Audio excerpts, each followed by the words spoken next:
Hello, and welcome to the Rangers Rabble. It's the Monday night phone in. Um, Lines will open very soon, I'm shortly, because I know there is a little bit to speak about tonight. So as always, guys, like, subscribe, all of this. We're closing in on the 6,000 mark for sort of likes and subscriptions now for the pod, which is amazing. And Martin has now officially launched the TikTok channel. So if any of you got kids, I guess we're on TikTok. So our first video went up today. That's Rangers_Rabble. So everyone can see some little clips from the show on that. And as always, we're sponsored by ZenF Coins. RR10 at the checkout will get you 10% off all your Rangers goods there. I think I covered most, except probably one of the most important ones, actually.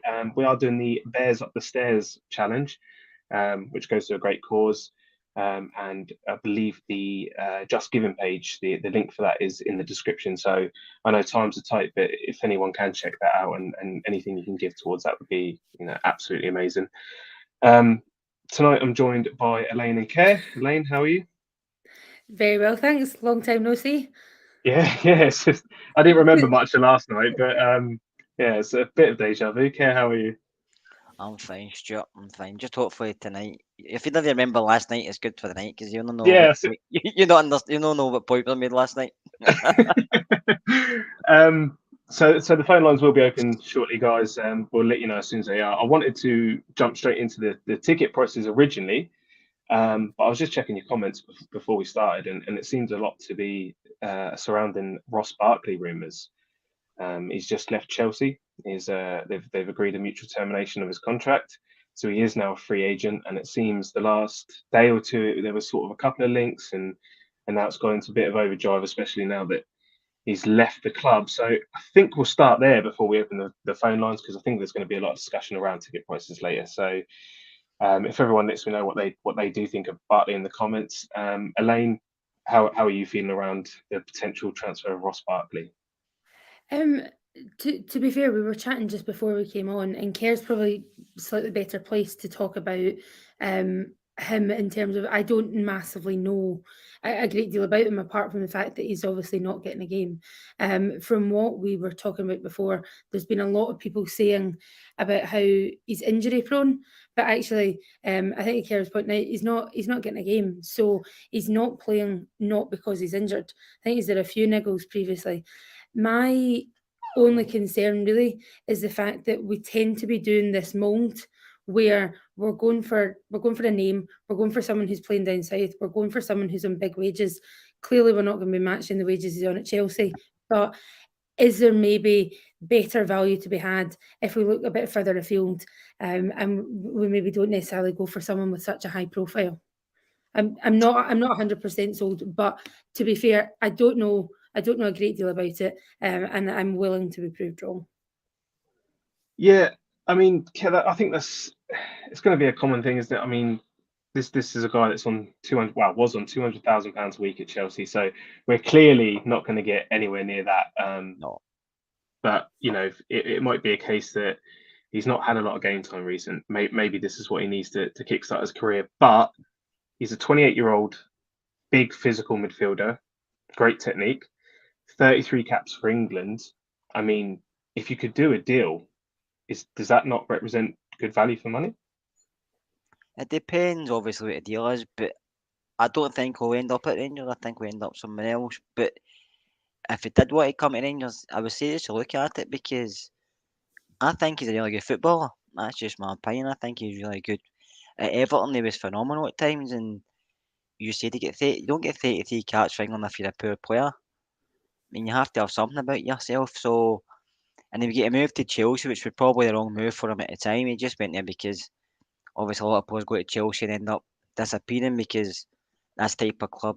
Well, not just Chelsea, but that's the type of when you go to a bigger club, you disappear. It's like Jack Grealish going to Man City, isn't it? You don't really hear much about him. I just think people look at his injury record and he has been injured, like Elaine says, on and off, but it's not as bad as Aaron Ramsey.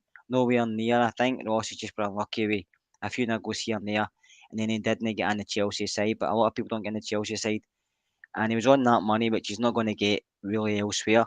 So if he did come, you want somebody to come. Sometimes you go for a player who's been released there's two options. A player's got a point to prove, and you can lucky and get him when he comes with a point to prove, which is going to benefit you, or someone who just basically doesn't give a shit anymore and is just going to come from another age. So it's a flip of a coin what one you get when you take a player like that. But potentially you would give it a chance because he's only 28. He's not washed up. Do you know what I mean? He's only 28-year-old. If he can get the best, or even 75% of what he was doing at Everton, then you would give it a chance because if he's a free at the end of the day. It just depends what wages you would want.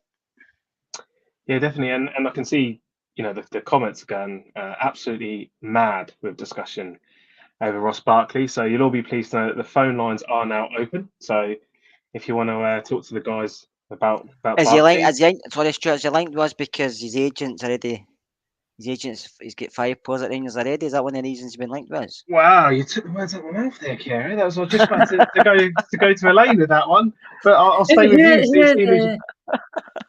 Who are the other players?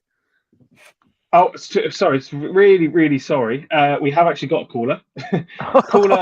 Caller ending so quick tonight. Straight on. Caller ending 434. You're on the Rangers Rabble. What's your name and what's your point? Well, it's Scott. I can't believe I'm not actually on the show, so I thought I'd call up. There we go. Scotty, I've seen so many of your comments. I know, yeah. I was flying through the comments and I thought, why not give it a call? Because I understand the trepidation about Barkley, but come on, he's so far from another Aaron Ramsey. And we're talking about a guy that's played for England, top-level footballer, 28 years old. Since when did we get to the stage about being this picky about a footballer? And I read on Twitter that this folk who would rather have this Brazilian guy, Evander from Midtjylland. Are we really comparing the two here? Well, I mean, have you guys seen that? Yeah, I've seen it, Scott. Yeah, you're actually spot on, Scotty. We did speak about one of the things I did remember from yesterday is we did discuss Evander, but I mean, Scott makes a good point there, Elaine.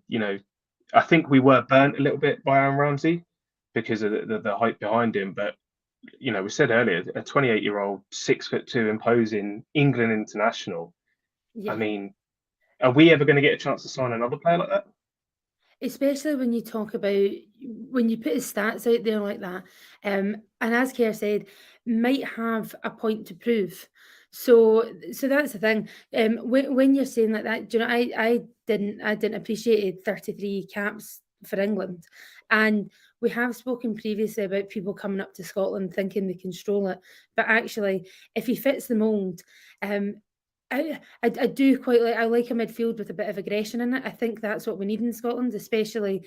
I don't think he would fit the mold in terms of the people who come up and does think he would stroll it. And as Kerr said, he might just have a point to prove. I have no issue with players using us as a stepping stone because we've got to realise that in terms of the club, if we're a selling club now, or in terms of even if you look at the Tillman deal is structured in a way that the reason it's structured like that is that's the only way a player of his caliber would be able to come to the club. So if we can structure something that works both ways, if he's got the right attitude and thinks that he's going to come up, prove a point, potentially get himself back, and is he going to get himself back in the England fold? Probably not. But Champions League football, I don't think that we have so much to offer now as well. And just with you saying the stats, I think Scotty's obviously really passionate about it. It's not as if I know a great deal about Evander either. So you're winning me over, Scotty. Thank you. And Scott, I mean, a lot of the comments are saying about his time. He's big friends, and of course he come up from Everton with John Lundstrom. Do you think that could have a big say in potentially coming to Rangers? To be honest, I don't know. I mean, I don't know if these links are true or whether people are just putting two and two together because we're now in the Champions League. But I think it's really testament, and we should be in a position where we should be not necessarily grateful, but more appreciating of where we are because of where we've come from and what we're doing and where we want to go. But I find it really bizarre that people are trying to find reasons not to sign him, like pointing to an injury record that doesn't actually exist, or thinking that his leg's gone at the age of 28. I mean, the guy's never actually had like loads of speed, but 2 years ago, he made a fundamental difference to Aston Villa staying in the Premier League and actually shooting them up the table.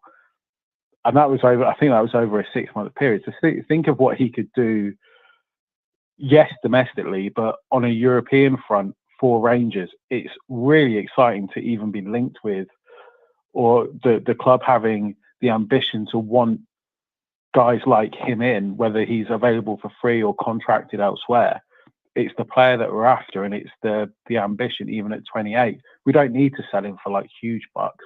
If you look at the comparison, I'll probably show is the likes of, it's a phrase, like teams like Brighton, who are now playing absolutely brilliant football, but they signed guys like Danny Welbeck, and they took a chance, and he's really flourishing up front for Brighton. Yeah, he may not stay there long term, but he's a very similar profile. And why are we turning our nose up at Barkley when, you know, a team that's earning like 3 times the revenue, 4 times the revenue that we are, will sign a guy like Danny Welbeck? I think it probably lends, and you'll talk about it later, that we do need to find other revenue streams to be able to fund consistently these guys. But I think it's really exciting. Yeah, so I take it you're all for the signing then, Scotty? A little bit, yeah. Wow. I might be a little bit excited. And yeah, if I could convince everyone, then yeah, great. I mean, ideal world, we'll just sign everyone that looks great on YouTube, but we can't, so we won't. Well, I think we're about 50-50 in the comments, so hopefully your call's going to start edging them towards the high percentage. I'll duck out now, and hopefully some other people will phone in and tell me how wrong I am. I've no doubt they will. Thanks very much, mate. Cheers, mate. Good to speak to you all.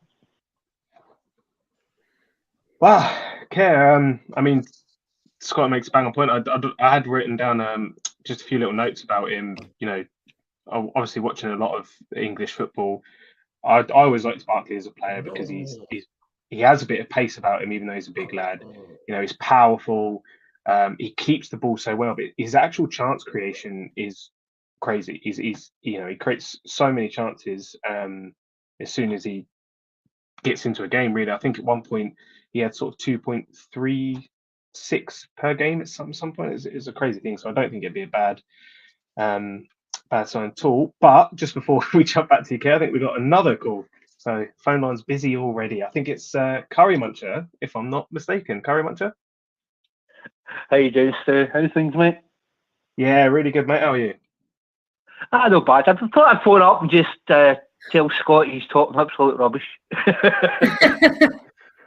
He must have felt you coming because his camera's gone off on mine. Oh dear. Right, with Ross Barkley, I don't know a load about him, but he's not had a competitive game since May, so he's got to take time to get back up to speed again. Is it got to be another month, 2 months before he will even see him in a game? The exact same what happened with Ramsey. Fair enough, he might not have the same injury problem, but I think it went to, was it Aston Villa? He went to on loan, was, and he only probably really get played in the EFL Cup last season.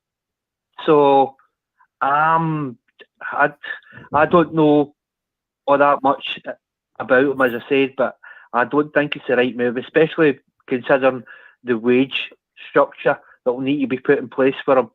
If he can come down to your level, I said in the chat, I want people to come to Rangers to play for the club and to further themselves in football, as in like the Champions League, and to win the league.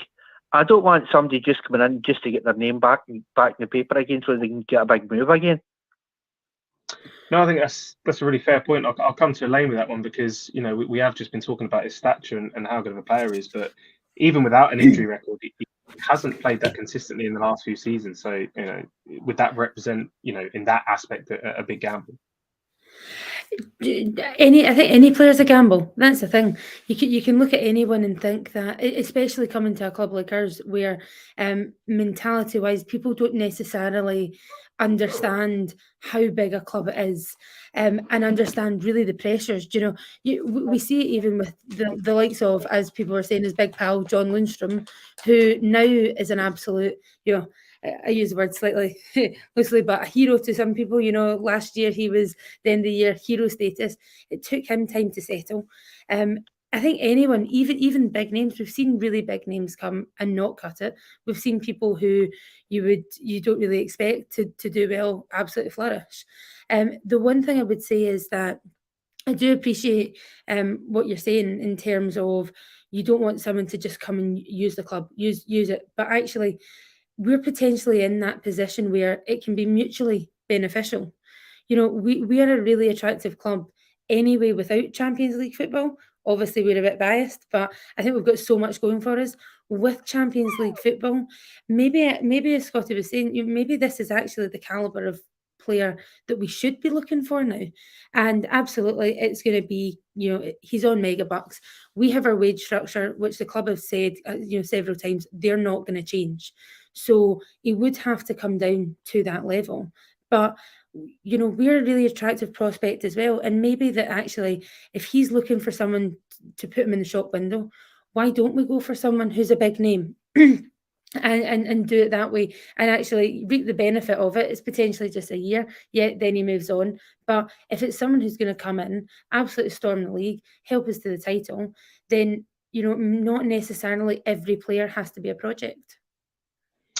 Yeah, I mean, would you agree with that, Curry, or do you think that, you know, we should be maybe spreading the money a little bit more and looking at all sort of these players, maybe not necessarily everyone as a project, but bringing in a sort of lower cost ready-made player from maybe Scandinavia or somewhere like that? Would you prefer we took a risk that way? I don't know. Elaine's got a good point. I mean, she's got a couple of good points, but I just feel that I want. Maybe I'm just an old Rangers fan. I'm an idealist.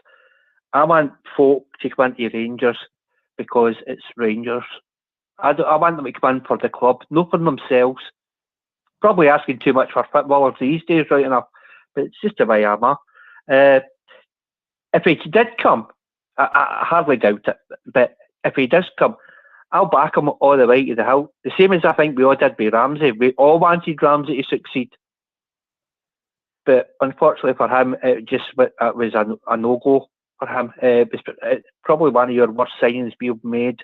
And we've had some crackers in a few years. Yeah, I mean, do you think maybe, Curry, though, that maybe the sort of remnants of that Ramsey deal is sort of blinding a few people into maybe thinking that Barkley wouldn't be a good signing because of the same sort of reason? Do you think if we hadn't signed Aaron Ramsey, more people would be on board with this?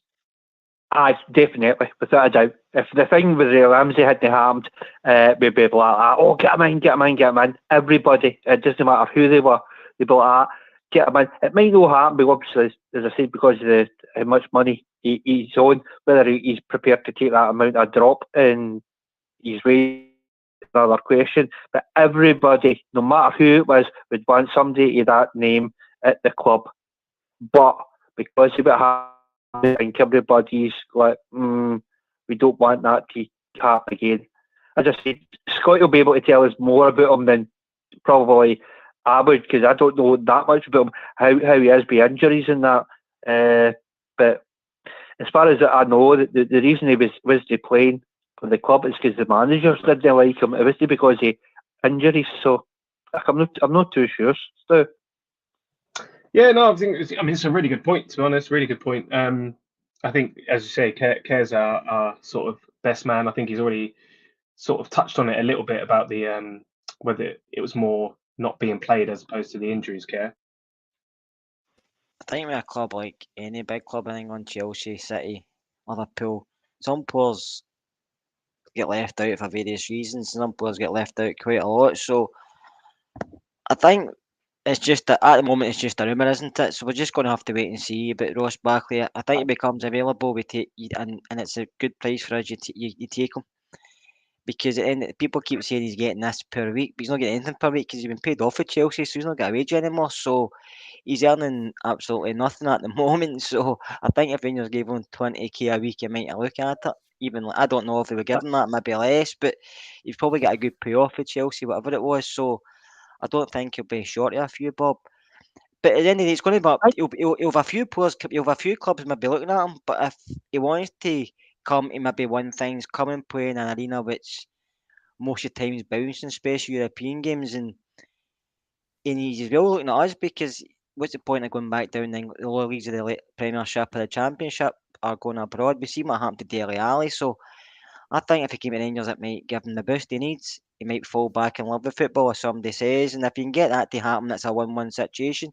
If you can't, then I don't think you would look at it like Aaron Ramsey because he was still with Juventus, whereas Ross isn't. He's not with a club. So I think that the ball's more in our court than it is his because he's having to find the club, whereas Ramsey already was with a club. Do you know what I mean? So it's whatever we offer. But might not even in for him anyway. It might still be rumours and we might be talking here for the last 10, 15 minutes about absolutely nothing that makes sense. Exactly, Keir. I think what we need to do is I think we need to concentrate on getting a striker. That's our main concern right now. The fact that we never had a striker for 20 minutes for the last the Ross County game, I think it just shows you how desperate we are to get another striker in. I want at least half decent quality because we don't know what's happening with Morelos right now. So, dependent. I mean, I think GBB went and had a word with him the day, so we don't know what's happening with his future with the club. I'm hoping that he stays, but even if he does stay, we need another striker, and the game at the weekend proved that we need another striker. Yeah, I think that's a really good point. And as always, Curry, I think you're a bit of a trendsetter at the moment because the call lines have all lit up now that you've come on. So I'll let you go. I've spent too long anyway. Hey, Sue, take it easy. By the way, hi to Molly. Yeah. Right. Right. So next call. I don't actually have a name on this call, but hopefully they're going to come straight through. Caller, what's your name and what's your point? Oh no, he's gone. Don't worry, he's gone. Yeah, we'll jump straight back into the Ross Barkley. Yeah, maybe it's Ross Barkley trying to get through. It was probably Scotty again. Yeah, Find his corner. Scotty's agent. Yeah, I mean, to be honest, I thought we would touch on Barkley tonight. I didn't realise that, but I guess any I think he has the same agent as John Lundstrom, if I'm correct. I think Lundstrom and there's only a few players at Rangers. I don't know who they are, but I think Lundstrom and him have the same agent. But they've had it since they were at Everton. Yeah, I mean, as we were just talking about it, weren't we? Sorry, Karen, then. No, just could it just be a case of his agent putting his name about realistically, just in the sense that I think was he not linked with Celtic 2 weeks ago, and now he's linked with us, and there's every chance that actually there's not a great deal in it, but especially now that we've got the Champions League football, kind of trying to get a wee bit of interest, get a wee bit of chat about him, especially knowing that Chelsea were going to pay him off or let him go. So I would be surprised if it happened, to be honest. But as I said, Scotty's kind of won me over. So let's see. But I would be surprised overall if it did happen. Yeah, and I think that's it, isn't it? At the end, that we're all sort of gagging for a bit of transfer news. It's too. I think the window shuts. Is it Wednesday night at midnight, 31st? Is it on Thursday? Well, I think this has confused me because it said Thursday midnight, but I don't know if that counts as because Wednesday then ticks into Thursday as it hits midnight. So I'm trying to find that out, but I think it's 31st of August on the Wednesday. What happened with Saturday? They're still in the air. He's still he could still be in talks for all we know. It's going to be a double deal, but Ross Barkley and Ronaldo coming in to solve the striker crisis like Curry wanted. Barkley comes in, you just move Tillman up, don't you, next day? Yeah, that's it. I did want to touch on just a bit of contract news as well, because I was gonna. Oh, let me just bring this up really quickly. Oh, I've just turned it off. Scott Robertson, £5. Thank you very, very much for that. That goes a long, long way. So thank you very much. Yeah, there's been a lot of rumours that Zukowski hasn't really made the cut, and it looks like he could be going back to Poland with a loan to buy deal potentially. I know a lot of people have been asking for a backup right back. Yeah, but it seems that the club have invested a lot of time and they've got a lot of hope for Adam Devine, who we have seen on occasion. And a new contract is it now been signed, the new contract? I think so. Yeah, Yeah, that's a new 3-year deal, I believe. Yeah. So that the club have got big plans for him. I mean, how happy you'd see another youngster get a new deal, and the club are really starting to sort of trust the talent pool that we have. It's good the players are getting kept. Obviously, they've got something about them. The club are thinking they could be here and be pushing for the first team in the next few seasons. It's getting the first team again. It's been the hiccup because you can't blood too many at one time in case it backfires. But it's good to see young players getting new contracts and staying at the club because obviously they must think he's good enough. But I don't know if we will bring a right back because Tav's touchwood's never really missing, and I think Sands can play full back, and I think you could probably put Leon King there as well. So I don't know if he will. I know everybody says a striker, and I want a striker myself, but so does every club, don't they? Yeah. And it's very difficult to get somebody. So, and we've not got long left before we can bring in players. So, I'll be interesting. As you know, we'll be refreshing our Twitter and watching Sky Sports News. But if nothing happens, we'll be angry, and if something happens and it's the wrong player, we'll be angry. So it's a no-win situation, really, isn't it? Yeah, and I was just going to bring up this question. Is it on Premier Sports tonight? But I think Nicholas Moore has just answered and said it is indeed on Premier Sports. So There you go, Sharpie. I mean, Lane, do you echo sort of what Kerr's saying there, that we've probably got more important roles to fill in the team before we look at a position that is rarely ever anyone other than Tav? Yeah. Yeah, no, I would, because to be honest, the right back position is probably going to be quite a difficult one to sell on the basis that Tav barely ever misses a game, and he's so reliable. He's your captain. His stats are so good. You're not dropping him ever. I would be surprised even tomorrow night, even though I know that we've said we want to see loads of changes tomorrow. Maybe actually that's one for Devine to come into and really get a chance. But to be fair, I think us signing someone right back who we know isn't going to get a game, really, might get a couple outings in the League Cup or whatever, isn't really a great use of our funds. Whereas, it isn't a great use of our funds compared to 100% striker.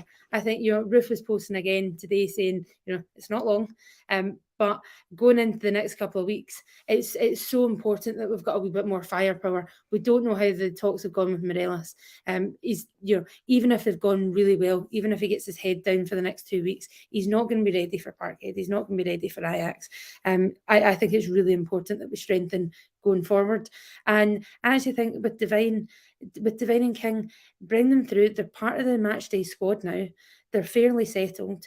Let's give them game time when we can. And yeah, let's develop our own players. And potentially what you end up with another Nathan Patterson. Yeah, I think there's going to be... I think it's a really good point. There's going to be a few changes tomorrow as well. I think that a load of people are saying... I did just want to really quickly bring up this.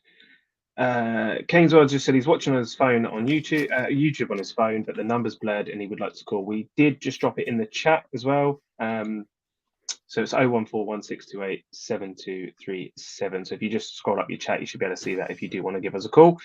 But yeah, okay. I mean, a lot of people are making the point, which I think we did. I saw on Twitter earlier as well, that it's pretty much set in stone that Adam Devine is starting tomorrow night.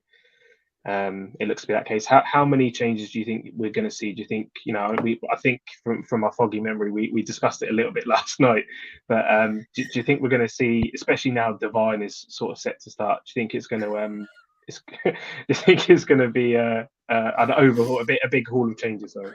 I said last night at 11, so I'm not going to change my mind just in 24 hours. But what I meant was, I think you'll see Arfield starting, Stephen Davis starting, maybe Ryan Jack starting. Plus, have not started for a while. And then obviously Devine will come in, King will come in.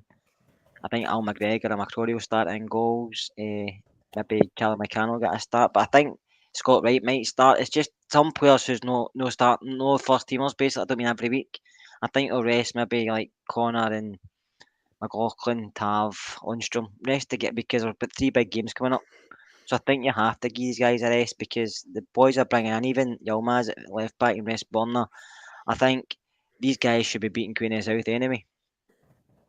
Yeah, definitely. And just on that, well, we'll just see what point he's about to make. But we have got a caller on the line. Caller ending 212. What's your name? How you doing, guys? It's Scott. Hello, Scott. What's your point? All right. It's just to touch on Ryan Jack. Over the last few years, I've been his biggest fan. I thought he dictates play, he controls the play, sets the tempo, great attitude, and he's just worried about him this season. He's had a full pre-season under his belt, and he still looks not even a mile off. It's 10 miles off. It looks so slow, and especially in Europe. I can't mind what game it was. He looked as if he was really, really struggling early in the game as well, and you can tell Gio's kind of thinking the same. He's barely featured at all, not even getting off the bench. He's bringing Stephen Davis, who's certainly not young. I'm really concerned about Jack. I think this will be his, well, I don't know his contract situation, but I can't see him featuring a lot this season at all, unless his fitness changes. But as I say, he's had a full season at the pre-season under his belt, and he still looks well off it. Yeah, I'll come back to you on this one, Keir, just because, and I hope I'm not wrong here, I believe that you've actually sort of flagged up Jack a few times because I know you've always been a big fan of Jack. So, do you agree with Scott there? Yeah, I do. I mean, I've always been Ryan's biggest fan, and I think he brought so much to the team. But I just think his physicality is not the same. He looks leggy, and it's just, and he's had the pre-season, but he looks leggy. And I think when you've seen a difference when Kamara started, there's more legs in the middle of the park, more mobility. I think Ryan has been off it, and I think that's the reason he's not been playing. I think Scott's right, and if he can't get that back, I mean, you don't really want something like that to hang about the squad. It's not really offered much, and Ryan's got a lot of fans at Rangers because everybody knows how important he can be at the team. Because when Ryan was in the team, we barely conceded goals, especially in the European run. But for some reason this season, he has been off it, and I hope he gets it back because he's a very important player. But sometimes you can't have too much loyalty if somebody's legs are starting to go because it's just football. You have to move on. So I think we'll have to wait and see. But it's up to Ryan Jack to prove it to the manager. It's up to him to get back into shape.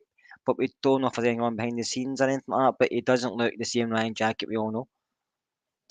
Yeah, I mean, Scott, what do you think then in the stars? Do you think we still give him time, or would you like to see maybe the club sort of take a stride on this and maybe try to make him one of the guys we get out the door to make room for more coming in? No, I think it's still a bit early in the season to start looking to get him out the door or anything. He's been a good servant for Rangers. His injuries aside, whenever he's been available, he's been brilliant, and especially in Europe, him and Kamara over the last few years have just sat in and they've been brilliant. So I think it'd be a bit knee-jerk to start looking to get rid of him. Certainly try and get his fitness up, get some minutes under his belts at home at Ibrox against the lesser clubs. Hopefully you start to see an improvement, but I just a wee bit worried for him. If I can make another wee quick point, is just I think you've already touched on it, a striker. We badly need a striker. You look at, don't like mentioning them, you look across the city, they've got 2 or 3 strikers there that can come in and score goals. Like you say, for 20 minutes at the weekend, we've brought on a midfielder. Never mind, he scored, but Europe Champions League games, Cup games, if winning the league is everything this season, you're going to play at least 6 games in Europe, hopefully more, and then your domestic cups. We can't depend on Cholak, regardless of how good he's been. So he's been amazing, absolutely amazing. But yeah, we badly need another striker because I think Alfredo's kind of on the same diet as Jack. Now he's just no at it, and yeah, if Alfredo can go for me, I would just let him go. Wow, big words there. Elaine, but I mean, it's, we've all sort of discussed the striker role and how we like to have three strikers at the club. The problem with our three strikers is one's always injured and one's got a bit of an issue at the moment with, diet, attitude. You sort of take your pick from Morelos. Do you think that's absolutely got to be a priority before the window closes? Yeah, I think the way we're looking at it is Sakala seems to be out of favour. Gio will obviously make a call. If we can get the best out of Morelos again, then him and Cholak potentially could strike up a great partnership, or horses for courses. They're totally different in terms of the type of player that they are. Potentially that's brilliant for us, having two strikers who are so different for different games. That said, we just don't know. Alfie, I think I said last night, initially I was on the bandwagon of no, he's had his 9 lives, he's, we're over it now. How many chances is he going to get? But to be honest, he comes on, scores a goal, he does his wee knee slide, and all of a sudden he's back up number one again. So, and I think it's really good the fact that Cholak's come in and has hit the ground running, which is something that we've really struggled with, bringing players in and getting them up to speed really quickly. It gives him competition. Alfie's kind of been top dog for too long. It's great. It's great for us when he's good, but he's not really had much competition for the starting striker role. So we'll see what he's made of now. I wouldn't be chucking him just yet, but I 100% think Roof we can't count on, and Sakala clearly isn't getting a game. We'll be interested to see if Sakala starts tomorrow. I think if he doesn't, then you can make you can kind of draw your own conclusions from that. If he's not getting starting against Queen of the South, then he's really not going to feature a lot under Gio. In which case, I think Gio knows. A couple of days. We've got money. We have to have money to spend. I know we'll come on to it. I've got a bee in my bonnet today about these prices. We'll come on to it, but we have to spend money. I think that's the least that the fans deserve. Now that we know, we can all say, were we waiting to see if we got the Champions League? Yes, now we have. Let's go and do some business, because this is where, don't leave it to January until it's too late. Yeah, and Scott, before I let you go, have you got a name in mind for a striker, or a particular striker sort of attribute that you want, or you'd hope anyone that the club have done their due diligence on? I obviously hope Ross Walsh has been. He's probably been watching. Sorry, I meant Scott the caller, but Scott, okay, that's fine. Right. You crack on. Sorry, Scott, you go. No, I've no one in mind. No, his job there. I've not really got anything in mind at all. No, but I agreed with just about everything Elaine said there. The main issue was the publicly commenting about Alfie's attitude, and I think that'll be the issue. See if going forward, if Cholak's the number one, and he would be for me, I don't think Alfredo would have that attitude as I need to get back in here, I'm going to do this. I think he would spit the dummy, and I think that's the early signs of this. I mean, I could be wrong, but I think that's the impression I get with Alfie. If he's no number one, he's no top dog, I think he would spit the dummy. Well, thanks very much for your call then, Scott. Thank you very much. Cheers. All the best, guys. Cheers, guys. Bye. Cheers. I just like to say there, Stuart, I think we should go back to Villa for Cameron Archer, try and get him in loan before you're a big fan. Before Stevie G is sacked. I know you're a big fan. Dude, Cameron Archer's got so much potential and he's got so much ability. I know we'll not get him permanently because it'll cost us too much, but I think he can come up here and score a lot of goals. Definitely, I'm a big fan as well. To be honest, I know you've mentioned him a few times. Douglas McIntyre, £1.79. We ran Alfie into the ground. Idiocy to repeat it. First off, thanks very much for your donation. Of course, it always helps. Elaine, do you agree with him? Possibly, yeah. I mean, we've relied on him so much. I'm not necessarily sure we ran him into the ground.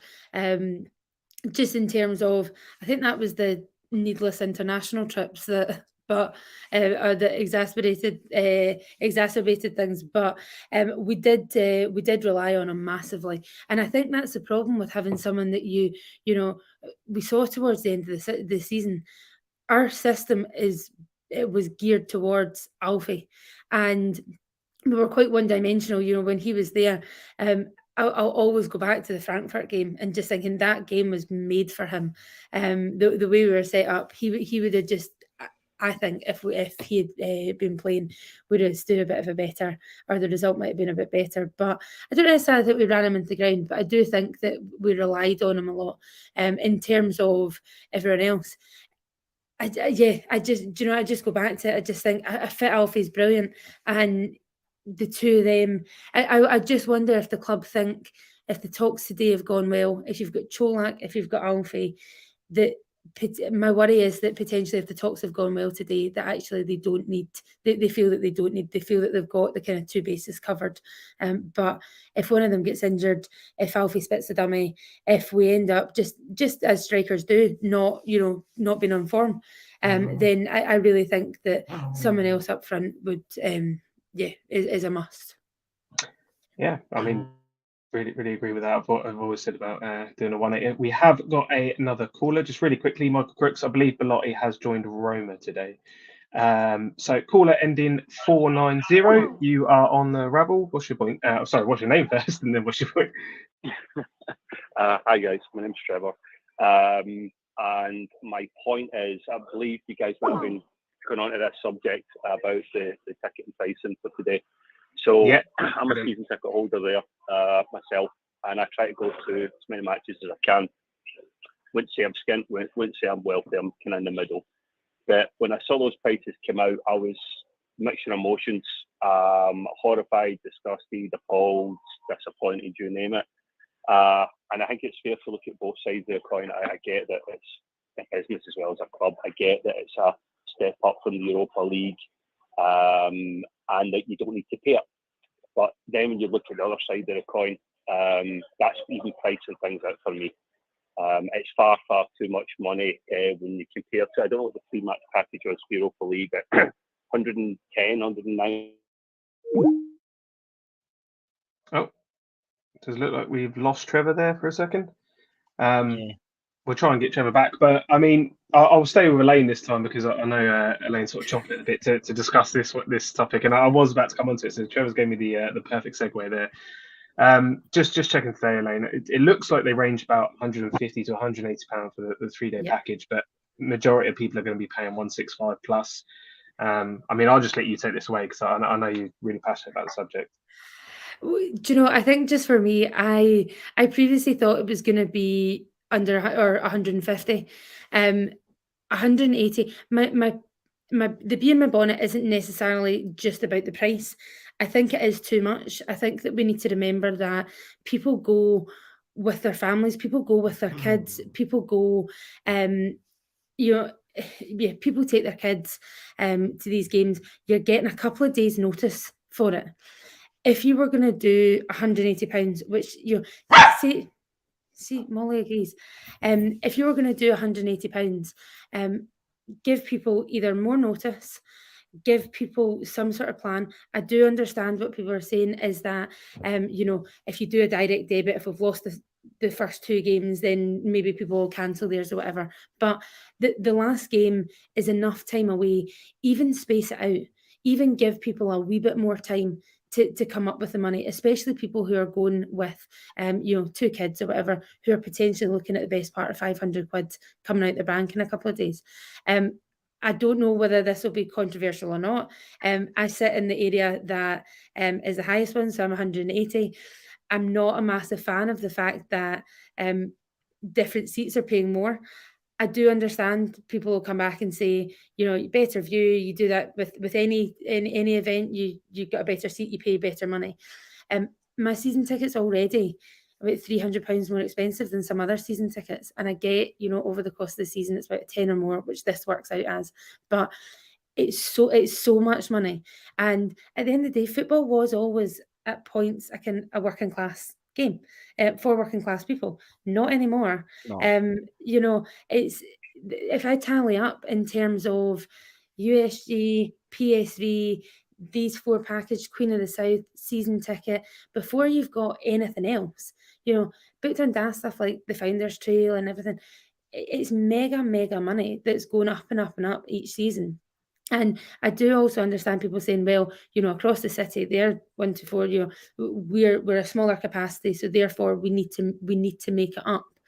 But we also had USG and PSV. So we've made that money there anyway.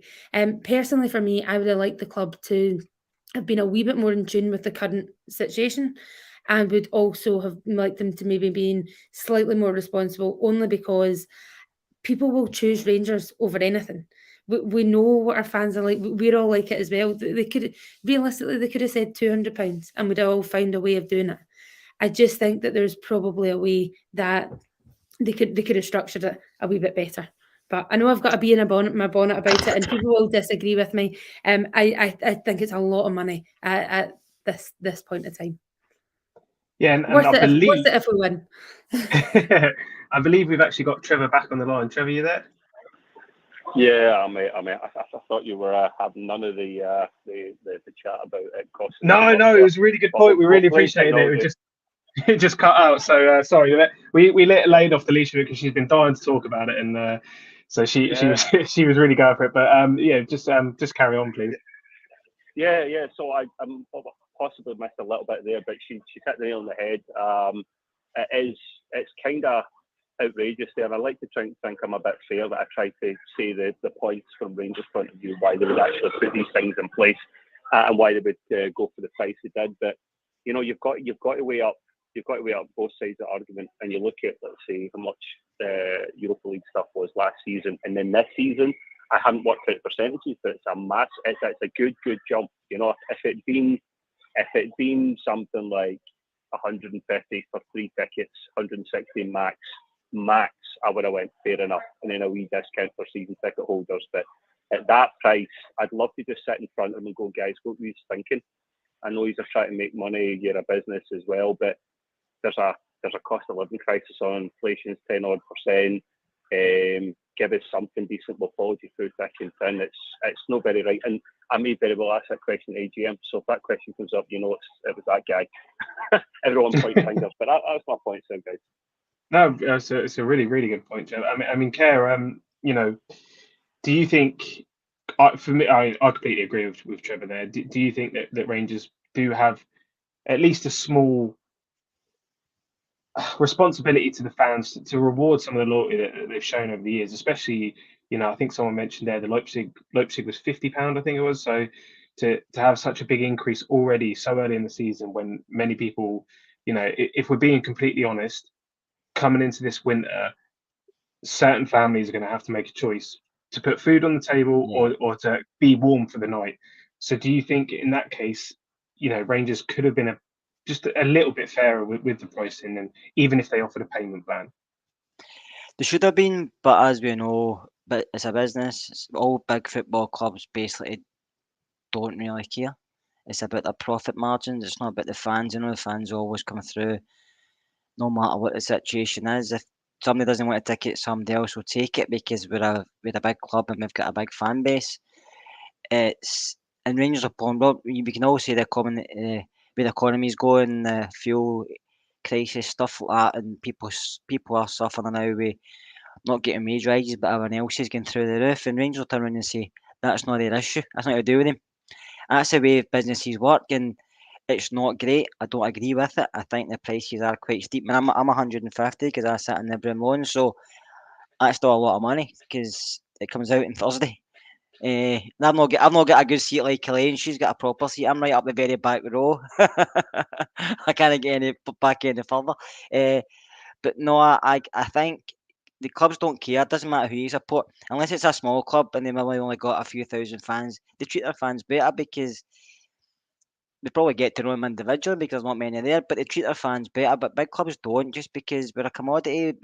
You give up your season ticket, there's a waiting list for somebody else to take it. So it doesn't matter if we can play or not, because we're going to pay it if you want to go. If you don't, somebody will. But I think Rangers should look at it and say the fans have been stuck through us through thick and thin, which we've always done, through the good, through the bad, all the time. And like Elaine said last night, even making it 149, it's only £1, but it looks better in 150, and it's all about the way imaging is. And she was bang on, even just a quid. It's only 60 pence, but it looks better, and that's the way you should come across. But they haven't. They just bang, bang, bang, bang. And I don't disagree with the ticket pricing difference, just because people sit in different seats. You go to a concert, you buy a different seat, and it's different prices. You go to any sporting event, it's different prices. So that doesn't really bother me that way. But I think the price overall could have been a bit cheaper. But I understand why you've done it. And I think because we've got Liverpool as well, they knew they could push the boat out a wee bit because it's Battle of Britain. Can I add in one quick last thing to that? Is that all right, guys? Yeah, of course you can. Aye, so all your points have been valid. I do take them on board. I would say that the amount of profits Rangers have been getting recently, the last couple of seasons in Europe, it can't be just, we need to make up profit margins. They've got a shit ton of money in there, and they've got to be a bit, conscious of that you give them a little bit back. We're in an extremely healthy financial position at the moment. And to be honest with you guys, just to finish the point off, I'll let you go, that the only way it would be resolved, and I think we all know this, is to vote with our feet. Not never happened. Because we're a die-hard breed. I actually went to the stage last season. I was buying everything I could, trying to get myself up the tiers, the manager tiers. What should we go into? That's a whole separate subject, and a soapbox, I think. But and I said this season I'm not going to do it. It's just stupid money. So let's hope if we get through the last 16, God forbid, that we need to go speak to our mortgage advisor to take it alone, because that's what it'll probably take. But thank you very much, guys, and have a good night. No worries. Brilliant. Thanks for your point, Trevor. Thank you very much. Take care, Trevor. So, can I just come back and just agree with Trevor again there? Yeah, and there's two things. One, as much as I'm moaning about it, and I totally get that some people think it's fair, some people have a moan. I wouldn't mind if we went and spent money. See if we go tomorrow, the next couple of days, and bring a striker in. If we go and do that, then absolutely. It's just at the moment, I know we have spent on Davies and we've spent on Red Van, etc. But I just think let's if we see the return, then great. But I would like to do that. And also, I think for me, and maybe this is just dreamland, I would love the club to be a wee bit more invested with the fans. I'd love to have a bit more of a relationship with people at the club. I would love to feel as if the fans had a bit more of a say, as if they, and that is just dreamland, as Kerr says. At the end of the day, it's a business, it's a huge club, there's so many people, possibly where do they start? But I would love them to have a wee bit of a better relationship with the fans, because I think you look at some clubs, albeit smaller, and they do a lot more for the fans, and we've been there through everything, and I just think that it's not necessarily that we're going to spend less. I'm not thinking that we're going to get a free game in the season ticket or anything like that, although we did used to. But it would be great just to get something back and a wee bit of recognition for that, rather than being put into, right, well, here's your loyalty groups, and actually some people who have had their season ticket for so long are down in bronze or whatever, and don't really feel a massive part or a massive connect with the people behind the scenes at the club. Yeah, and I mean, it's a really good point, Kerr. It's one thing I've just been wondering, and I might be completely off here, but with everything, the club maybe are a bit out of touch in terms of producing what the fans want, but in terms of recognizing what the fans want, I think they absolutely know. I think they're absolutely aware of it. Is an issue now that we've got Castor will be releasing, I'm sure, a whole Champions League range that plenty of people will buy. Are we running a bit risky from a club's point of view that these ticket prices aren't going to go down well? They'll know that. We've got an Old Firm coming up in a week. We've got a Champions League game straight after that could be big. I mean, could we potentially have a bit of unrest amongst the fans if they're paying all this money out and the results just aren't being produced on the pitch? I don't think it'll be unrest about money. I think it'll be unrest about results. I think the money situation, people not forget about it, but if you don't win games, they'll complain about that more, and they will say, well, I've spent this much money, why we're not winning? I don't think that comes in. I just think if we get beat with Celtic and we lose in Europe and then Aberdeen's a struggle, folk will say, well, you've made all this money that way, why don't you invest in the team more? I don't think they'll complain about how much they've paid. I think they'll just look at it differently. But I think Rangers know we've got that many fans. We're a commodity of the fans. They're not going to come and give us nothing for nothing, because that's not the way of the world anymore. And they can always look back in Rangers and say, well, we didn't always have this income in the last few years, first years in the Champions League for a long time.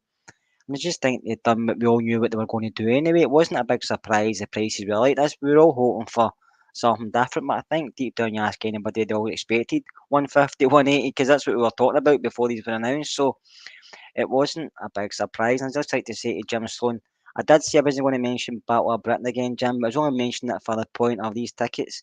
I will mention it again after this, okay? Well, we'll hold him to that then. Yeah, I mean, Elaine, it's,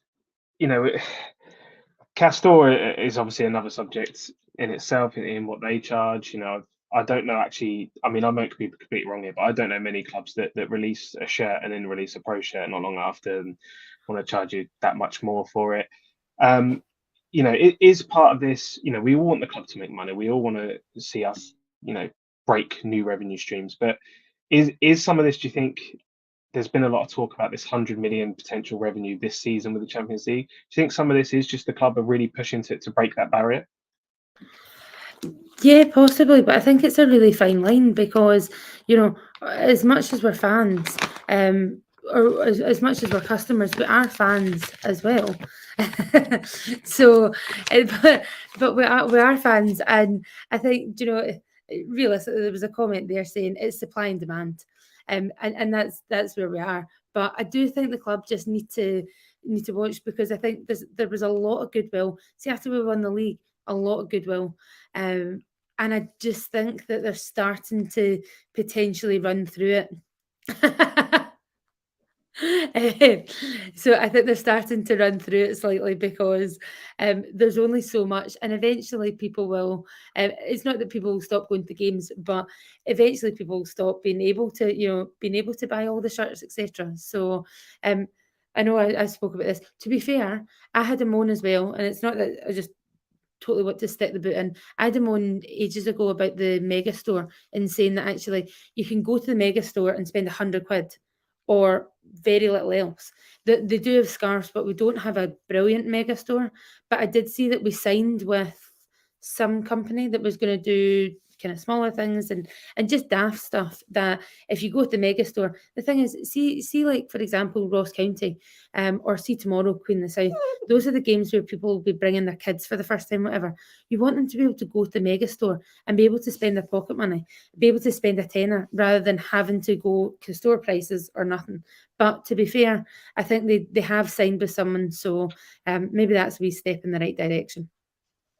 Yeah, and we have got a call waiting, but just so you know, JD knew this was going to happen, which is exactly why he started it. So just bring them all in, keep them coming. It's all good. It's all good.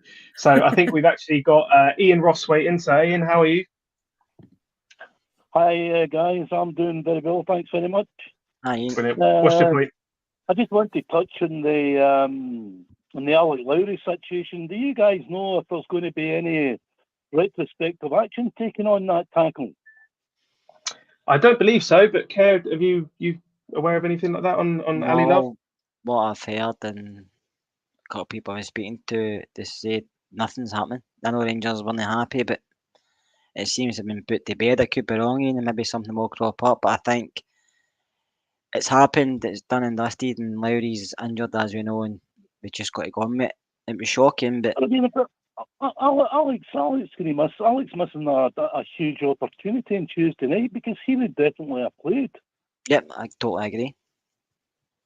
Is it a case that he can't actually? They won't upgrade it because it's already a yellow card? Is that, I don't know if that's still a thing, but I don't know if they can go back and retrospectively upgrade yellows to reds now. I'm not even sure.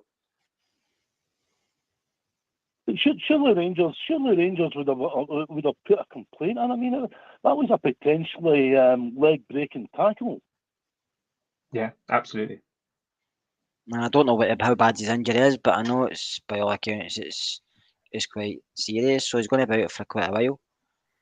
But I don't That's exactly what know. I'm Have you heard, saying. Stuart, what's exactly wrong with Alec? No, I've heard it's about 6 weeks Six is weeks. the hope, which is actually a bit better than we thought. But I think like Ian said, the actual it wouldn't matter if he was out for 1 day because the tackle was that bad that I completely agree that there should be retrospective action for him. Oh, Ian, you there? Oh, sorry, guys. Yeah. I just think that Rangers should have tried harder to get some action taken against that guy. I mean, he just didn't. There was no way he was even going for the ball. Larry was away from him. He went in from the back with a 2-footed tackle. I think sometimes surely with the SFA, Ian, they've you're got just. video evidence.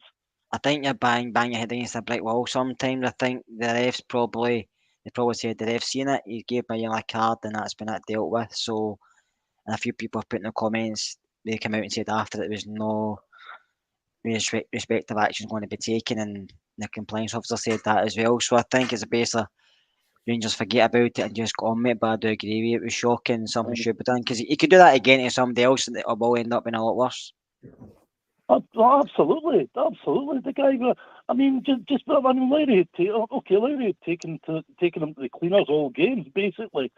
But I mean, that's no excuse and 30 seconds before the final whistle to wipe the guy out, And if that was Morelos, he'd be in the first bus to Berlin. Exactly.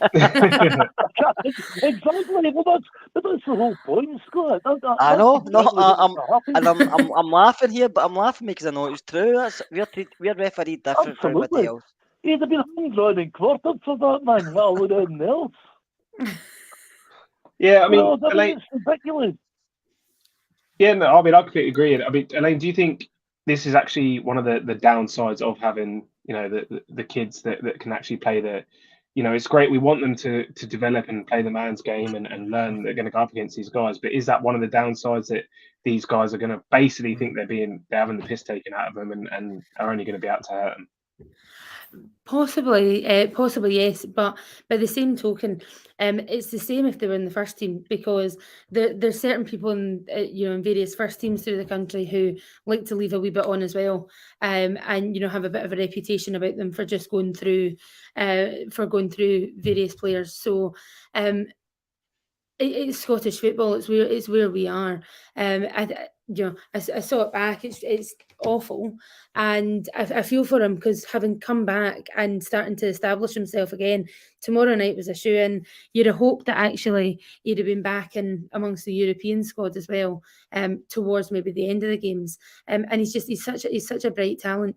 I don't know exactly what the injury is, but you just hope that it doesn't have any sort of lasting damage for him at all. But at the end of the day, we do need, there's a benefit to it. The only thing I did see was, and I had this in my mind, I actually had the Lowry tackle in my mind on Saturday because I was absolutely bursting for Cholak to get his hat trick.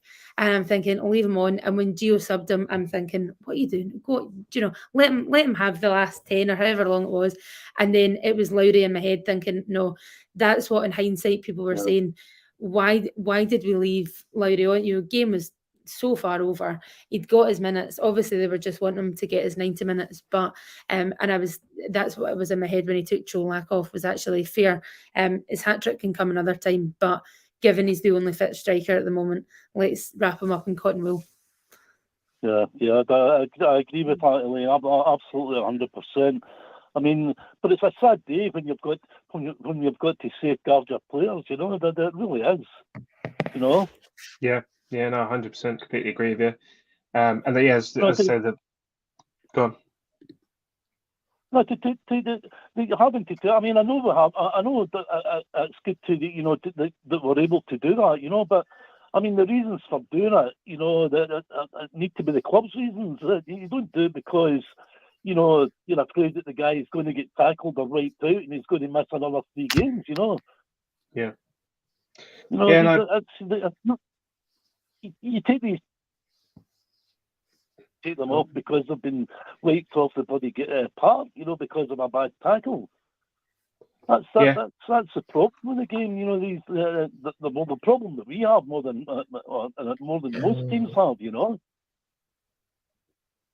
Yeah, definitely. I think, like I said, it's always going to be one of the problems. I think with letting the kid, not the kids, but we're trying to develop these guys and letting them play a higher standard. And I think it's going to be the problem is that you have these unfortunately jealous guys that can't hack a 20-year-old kid running rings around you all game. But yeah, as far as we know, Ian, there won't be any retrospective action, and I don't think really you would have expected any less from the SFA, would you? Yeah, absolutely. Yeah. Okay, guys. Thanks for talking to me. Cheers. No worries, brilliant. Cheers, Yeah, Ian. right. Just before we go on, guys, got a new member. It's Who Am I? I was going to have a bit of a Martin moment with Dyer Bus there and say Wowamal, but it's Who Am I? Obviously, it's Who Am I? Right. Wowamal. We'll go with that one. I didn't get that either, so fair play.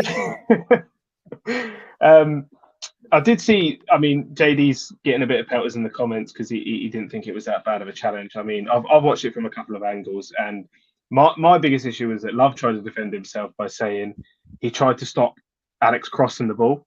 Yeah. But when you watch it, Lowry's not even turned his body into a position to cross the ball, and Love is already lunging at that point. He has no idea what Lowry's about to do with that ball. So I think it was a really poor excuse. Plus, you're 7-0 down with about 60 seconds to go. Yeah, so that was it, wasn't why it? make a tackle? Even though JD's sticking up for him at the moment in the chat, which I don't understand why. I think he's on one tonight when they broke up. Wow, the thing is, his team got beat 9-0 at the weekend, didn't they? So he's. No, and I have to go to a barbecue as well. Yeah. So I mean, yeah, we covered the ticket prices, and it is tough. I wanted to say so much about ticket prices, but I think we'll leave it for a second. I see a few people going back to. Oh, there you go, new member. There you go. Where is it? I think it's Premonitions. Once myself, Barkley was even linked to a sale ticket. Barkley was the player sports would like to see at Rangers. And I know it's sort of jumping back to Barkley a little bit, but I mean, striker, midfielder. I think we touched last night on the fact that we're pretty happy in the goalkeeping department.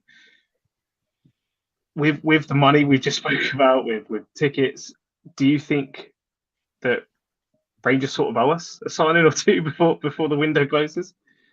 I think in likelihood they'll probably want people off the books before they bring anybody in. We can't have a big squad paying money when players are not going to be in the first team or even sitting in the bench. So I think we'll have to get one or two before we bring anybody in. There's not a lot of time left, but we need to bring a striker in. But they probably will. They probably try, but who's to say it will happen? Yeah, definitely. And I know what was wanting to talk about that, but we've got plenty of stuff coming up. We've got another phone, as Martin's put in the chat there. We've got another phone on Friday, so I'm sure that could be going on for a long, long time. I'm not sure who's on that, but I think that's going to be a long one. So let's see if we've got anything else. Elaine, on Tuesday, so tomorrow we've got the home game with Queen of the South in the Cup, of course. We already know we're going to get Devine at right back. Kerr said, he pretty much would want, all 11 changes. What are you thinking for this? I mean, I've seen a few people calling for Lovelace as well. Do you think there's an outside possibility that Lovelace gets some minutes? Yeah, I think there probably is an outside chance. I certainly would hope that he'd make the squad. With regards to, I mean, we were talking yesterday about does Cholak play, because he is the real only recognised fit striker, and the general kind of consensus was no, especially with the week that we've got coming up. Don't risk him. I'm not a massive fan of underestimating the cups. I think we still need to put a strong team out, but I think we've got the depth where, as Kerr said last night, we might make potentially 11 changes, but we do have the depth to at least have first team players in that squad or in the team in the starting 11, and we've still got the squad to have enough experience that's starting. It should be able to get kind of the right mix between the youngsters. With regards to Lovelace, why not? Do you know, if you've got Cholak on the bench, if you've got, as I said before, someone said Sakala will play up top, I think we'll get a fairly good idea if Sakala does or not. If Sakala doesn't feature tomorrow, then he's as well going, because it's clear that Gio doesn't trust him, or just doesn't fancy him. So why not? At least bring him on if we can. I know, I see that he's really young, but I think he was brought to the club with a view of developing him into a first team player. So why not at least have him in about the squad tomorrow for the experience of it? Yeah, definitely. I mean, completely agree. I mean, and I would personally love to see Lovelace. Kay, I mean, it already looks like you're saving some money on the electric there, so you're gonna be straight on for your tickets. You're on mute. My tickets are coming out on Thursday. I need to see if electricity. I'm out with the candles shortly. So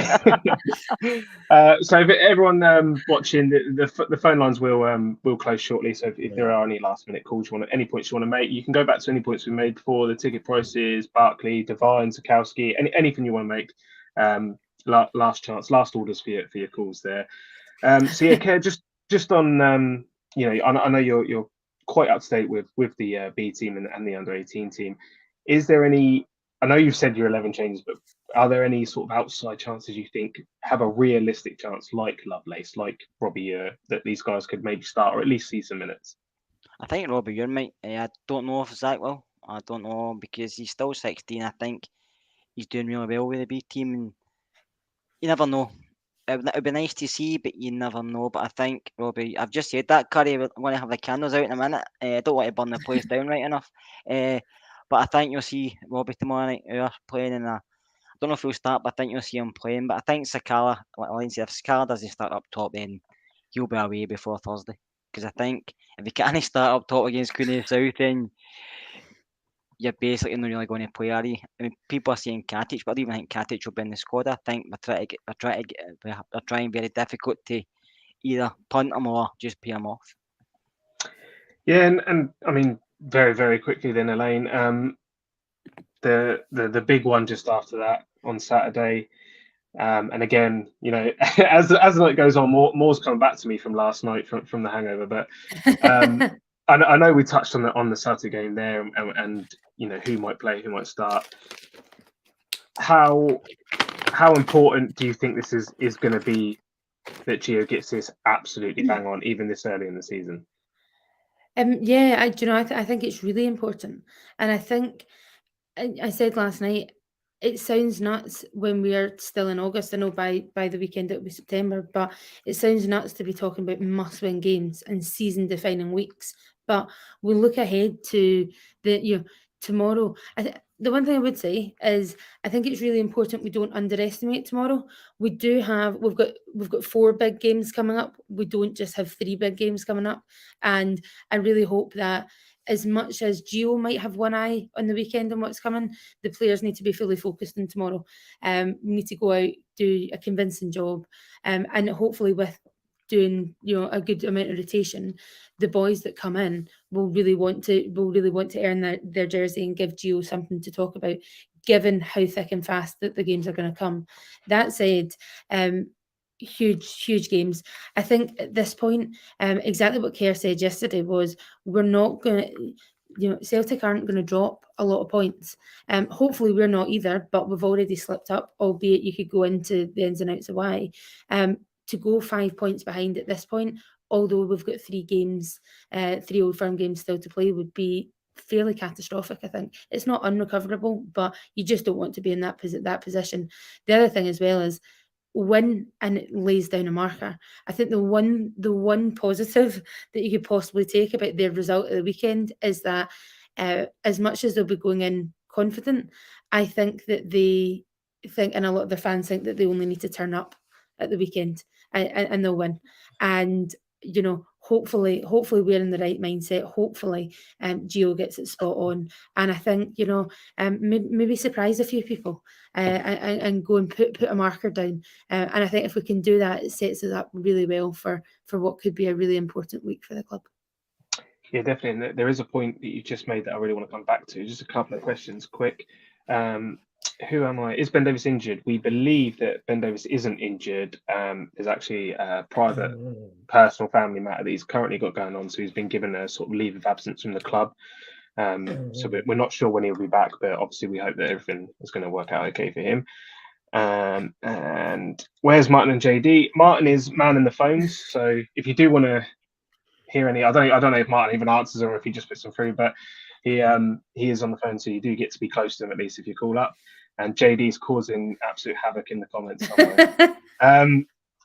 So Kay, yeah, just on a point Elaine made there, like with their result, thinking that if they turn up, they win. It seems, I don't know if you've seen this, but it seems that a few of the pundits think that as well. I think it's come out that Souness is as fearing for Rangers going to Parkhead, and Simon Jordan on TalkSport as well saying similar. Is this just a case of people see a scoreline and just think, oh my god? I think we get that every season when we play Celtic, don't we? We always get like Celtic are the better side, Celtic are this, Celtic are that. Celtic are playing well. I mean, we know they're playing well. They've not lost. They're scoring a lot of goals. But you look at it on the other side, have they actually played anybody half decent yet? I'm not being disrespectful to the teams they've played, but we played qualifying games in Europe. Who have they actually played against? Do you know what I mean? They're not the Kilmarnock, Dundee United. It's not like they've been against a team who have went for them. They're playing against a team whose teams are sitting back, and I've tried to say, Stuart, I'm getting a lot of grief in this chat because I'm sitting in the dark, so I'm taking a lot of the shine off you. I'm not got a word out for me. I just can't be bothered moving to turn the light switch on because I thought we were finishing shortly. So if I do go black, at least you'll still see my shine off my glasses right enough. Look at this for you, Karays. Jim's putting some money in the meter for you. Jim, thank you very, very much. £10. Thanks, Jim, but Martin will steal that. I'm actually looking forward to the weekend. It will be a tough game because, like I say, they're playing well, but I always think they're more dramatised in media than anybody Celtic.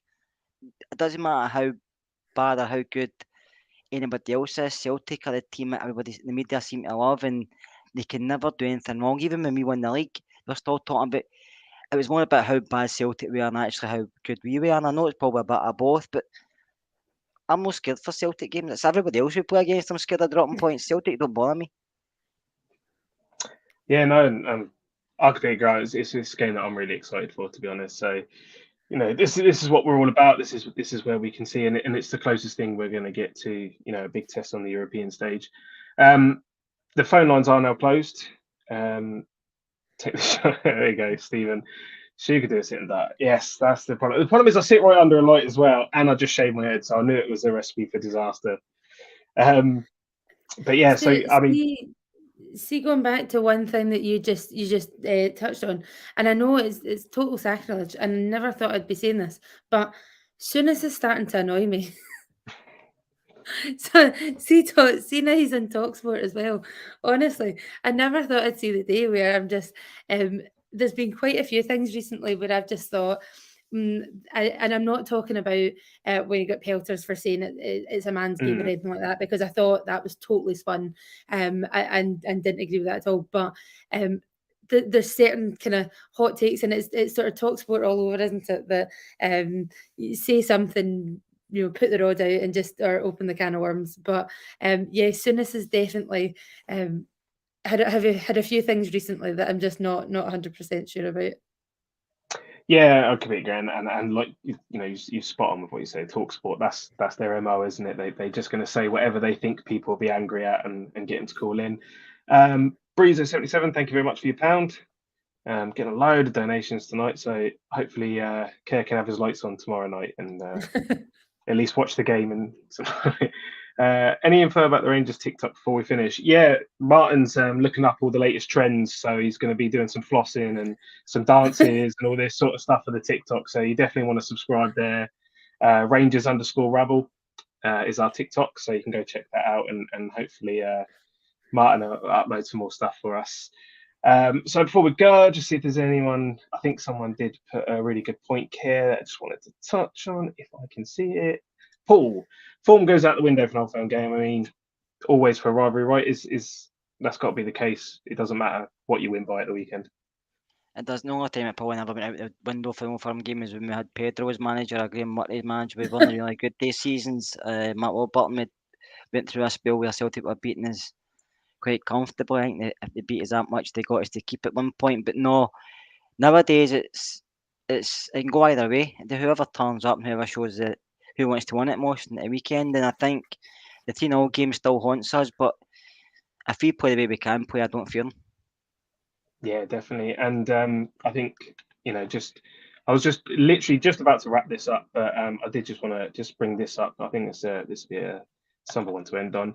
Joking slowly for the last 3 weeks. So, Stephen, I really, really hope things are better and really helpful. We're really happy that we can be helpful. And, we're all on Twitter, I think. So if anyone does ever feel the need of this, because things do get tough at times. I've been through it myself, and I'm sure plenty of other people have. So you can reach out to any one of us on Twitter, and I'm sure we'll respond in the best way we can, because times aren't easy, and the ticket pricing certainly isn't helping. But we're all in this together as Rangers fans. So I think I'd love to, if anyone ever needs to reach out, then I'd like to say that we're definitely all here for you. So on that, I think we will end the show just there, guys. So thank you very much for joining. Thank you for all your donations. We've had 2 extra members come in, so Mark can type all these. I think it's 8 members to go now, and we hit the big number.